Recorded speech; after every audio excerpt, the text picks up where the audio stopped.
Hello, everyone. I'm Dr. Ngozi Ezike, and thank you for tuning in to More Than Medicine. This podcast is about the fight for health equity and justice, how we need to work to not just heal wounds, but truly address the root causes of hurt and distress in our communities. This episode, I am so excited to be joined by a very special guest that really needs no introduction, but it is my sincere pleasure and privilege to welcome our Mayor of Chicago, Brandon Johnson. Mayor Johnson, welcome. Hey, thank you so much, Dr. Ezike. It is truly my honor to be with you. And again, thank you for your leadership and congratulations on an incredible career providing health equity for so many people across not just the city of Chicago, the state of Illinois, but around the globe. Thank you so much, Mayor.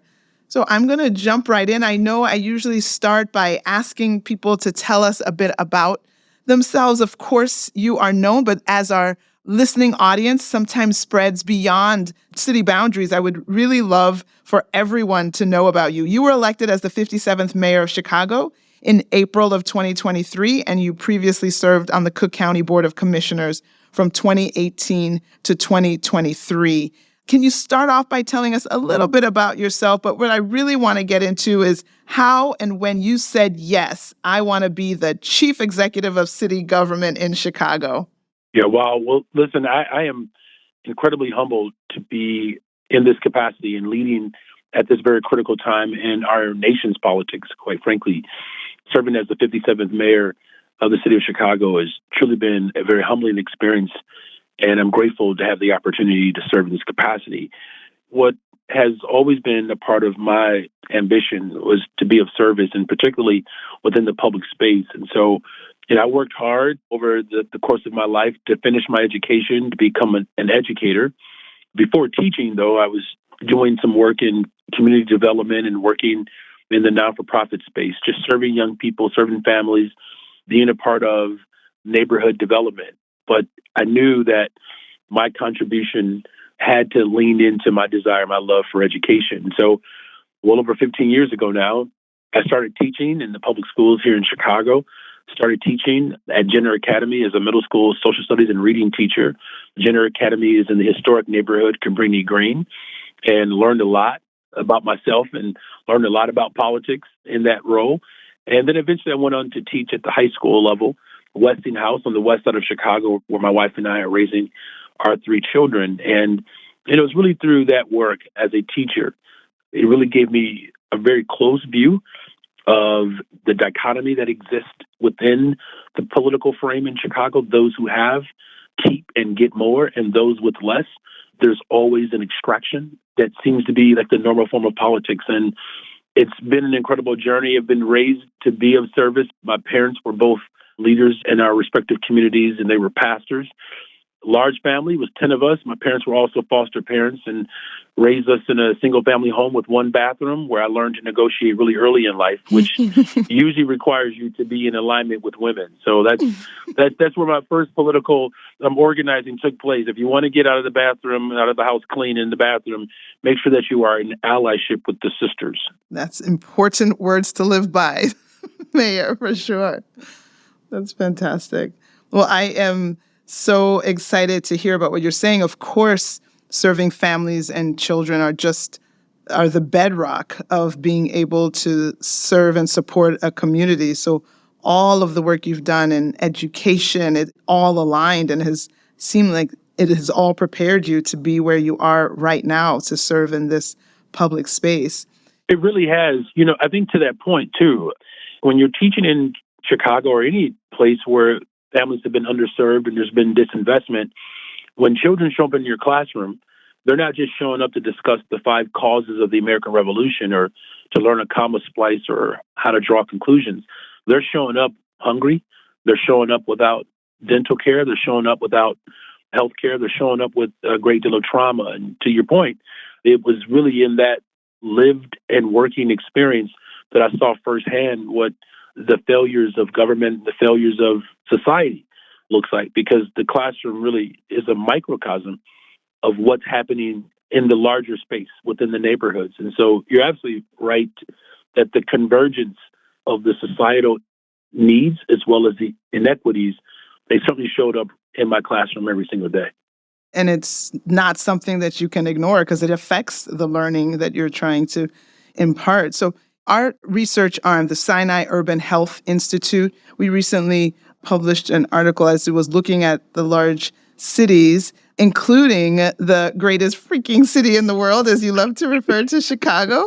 It showed how Chicago had racial health equity ingrained into its roadmap for closing health gaps. Can you articulate a little bit to our listeners why treating health equity and addressing that is such a point of focus? Yeah, it's very important part of our work where we have been working hard to create a roadmap to lead us towards a more equitable and just society. And what has played out in Chicago, and quite frankly, it's probably, a dynamic that exists beyond the city of Chicago, where we are seeing these life expectancy gaps or these health gaps. I'm raising my family in Austin on the west side of Chicago, and it's known for the vibrant sort of working class community, but it also unfortunately shares this historic disinvestment. And as a result of that, there are a number of children who suffer from asthma. You have a higher rate of individuals who are suffering from diabetes.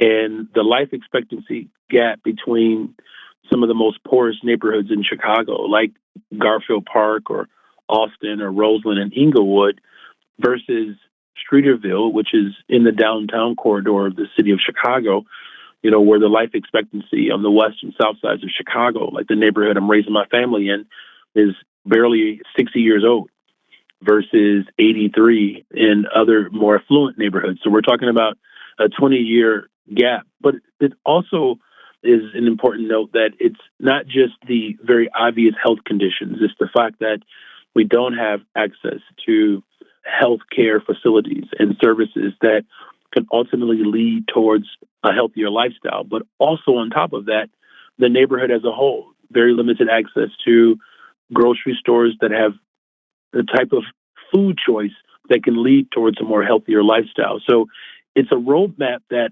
identifies that these inequities play out beyond just the healthcare institution. It's the overall gross neglect that has created this very pervasive, perpetual cycle of low life expectancy because there's just limited access to very basic needs of life. Yeah, and I mean, you said it all. It is so much more than just what you can do if you get to see a doctor or medicines that you can or cannot swallow. It's really about all these other things, like having access to fresh produce, having safe places to exercise. If the doctor says, get more walking in, and you say, I can't leave my home, not having adequate transportation, not having jobs that will provide you with insurance so you can access care. So absolutely all of those pieces tie together. And I know that you are looking at all of this in totality to make sure that we hit all the different points that affect people's health. I had the privilege of being part of your transition team, and I got to join fellow business, civic, and healthcare leaders on the Health and Human Services Subcommittee. I want to just dive for a moment into the transition report that was released in July. And I quote, healthcare, including mental health for all, must be more than a slogan. It must become our reality. Can you share some of the important plans to accomplish this, to make sure that this is an action statement and not just words on a paper? Yeah, thank you for that question, and thank you for your service in that capacity. In fact, of all the areas that my administration is committed to addressing, healthcare is front and center. That is the wish, and that's the prayer that we should always have, is that we are prosperous and are in good health. And in fact, because my father did serve many years as a pastor, he talked an awful lot about the words of Jesus as he challenged people that our heart and our treasure will be aligned, right? So where your heart is, your treasure will be also. And so when we talk about action, we're talking about making sure we're making investments into the health and well-being and the prosperity for the residents of Chicago.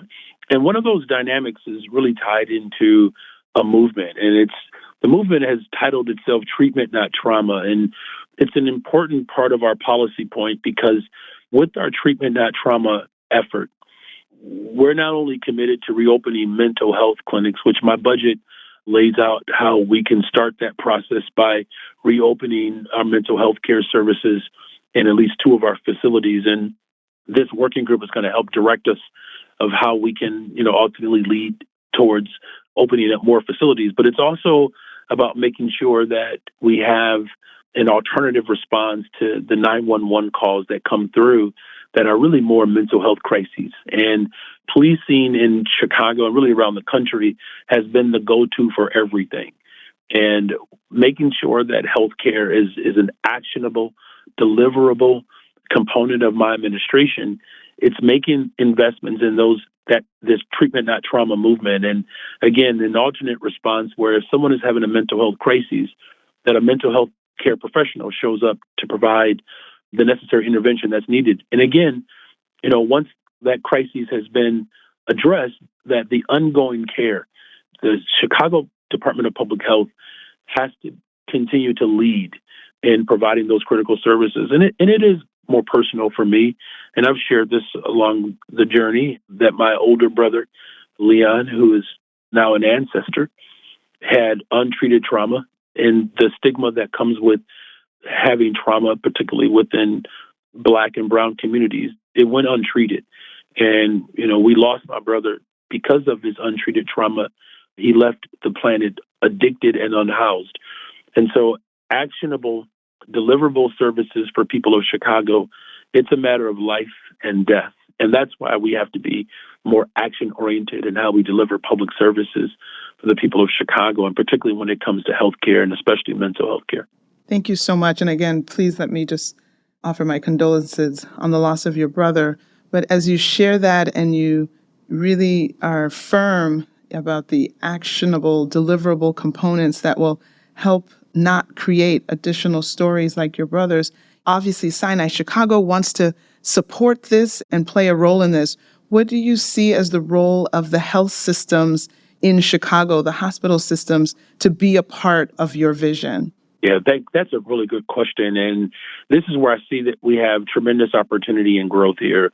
The space that you are leading has been a real safety net and an outlet for so many different families and individuals. And one of the things that I am clear about, having worked in the public space, that in many instances, you need partners and hospitals to be a part of the solution. And one of the ways in which, we can do that is just through referral services, right? I mean, whatever it is that we're able to offer through the Chicago Department of Public Health, as we build out, there are some restraints and there are some gaps that we have in Sinai and other hospitals that are positioned like the one that you're leading can be of support.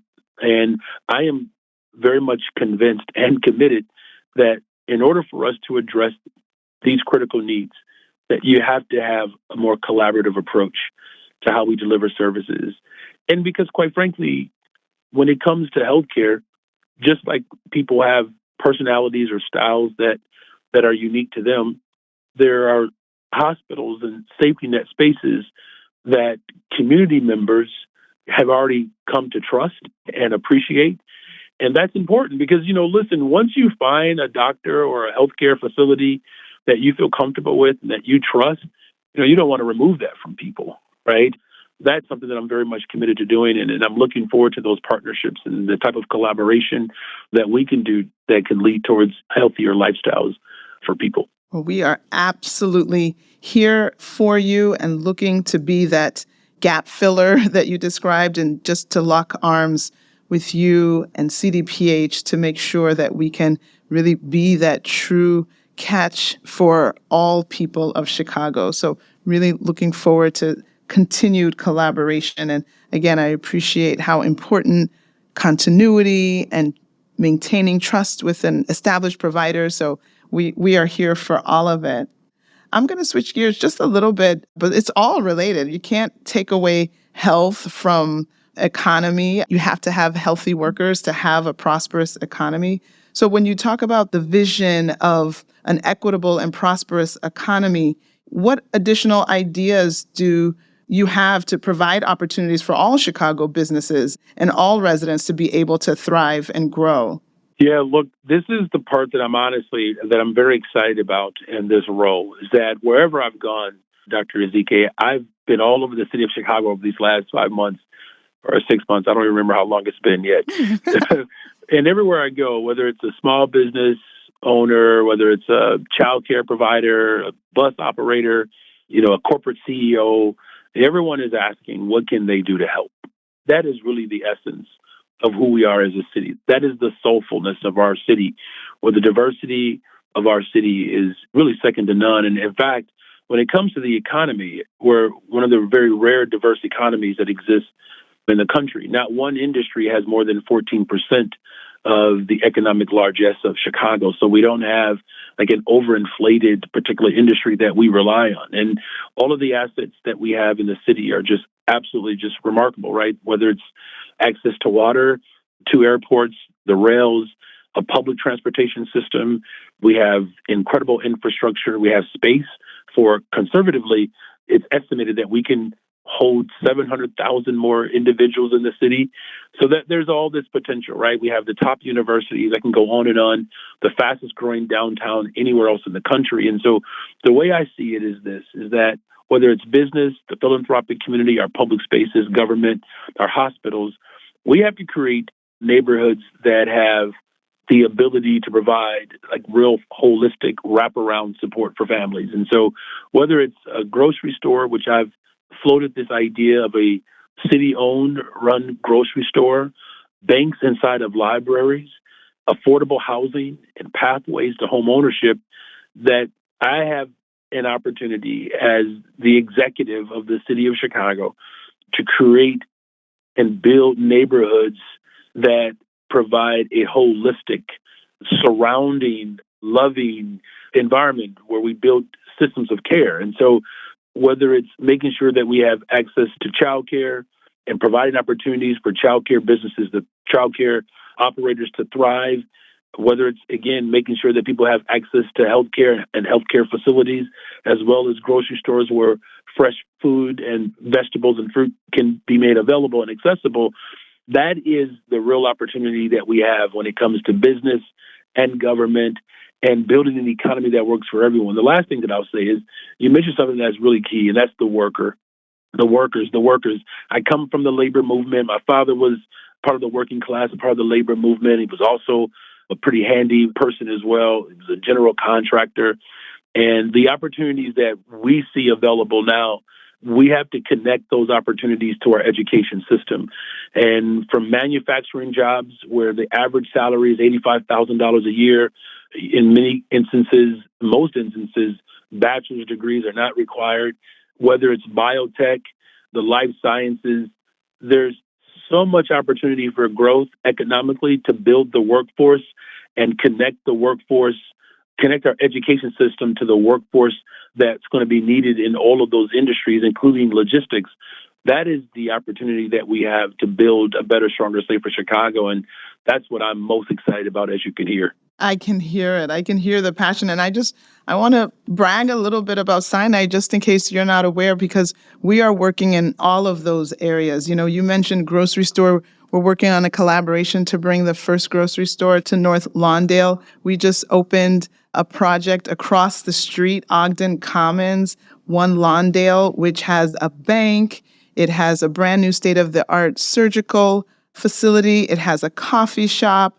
I think we have a restaurateur is about to just move in. And then right behind that, we have a housing development that broke ground earlier this year and is going to open up next spring with 92 units of housing for low-income residents. We have studios, 1 bedroom, 2 bedrooms, and I think a couple of 3 bedrooms. So we are just fully aligned in terms of thinking about the individual and the community holistically and making sure that all the needs that would support a family, Sinai doesn't just put Band-Aids on. We're working on all of those pieces. So really excited to be falling in line with your mission for this great city. That is exciting. And look, I'm very blessed to have a lot of the services that our family relies on the west side of Chicago. Like I said, I live in Austin. Our children attend summer camp in East Garfield. We go to church in North Lawndale, so I'm very familiar with the work that you all are doing over there. And that is really the motto: from housing, transportation, healthcare, good paying jobs, the ability to be able to access the amenities of life that will help us close that health gap and to strengthen the life expectancy for so many residents. I'm so impressed and grateful to know that there are models out there that we can not just collaborate with, but use as a way to expand. Yeah, no, I mean, I was just watching that Netflix special. It was talking about the areas around the world that have the highest concentration of centenarians, people who live over 100 years. And just looking at some of the things that they think are correlated to that, it was, safe spaces so that people could walk around, the hills so that people are walking up and down hills and eating food that was grown straight out of the soil, just all these things that you can think about that really a lot of our communities don't have. And part of the explanation for why we're talking about people living 100 years, and then we have communities that are not even hitting 70. And I know COVID did quite a number on that and so we have extra work that we need to make up. But as you are so invested and so passionate, what, if anything, is actually going to hold us back from achieving the equity and the justice that we're so actively seeking? Yeah, thank you for that. Look, so I'm a middle child, so I am always optimistic about life. So it's very difficult to get me to think other than, positively. The only thing that could essentially hold us back, certain elements that would be beyond our control.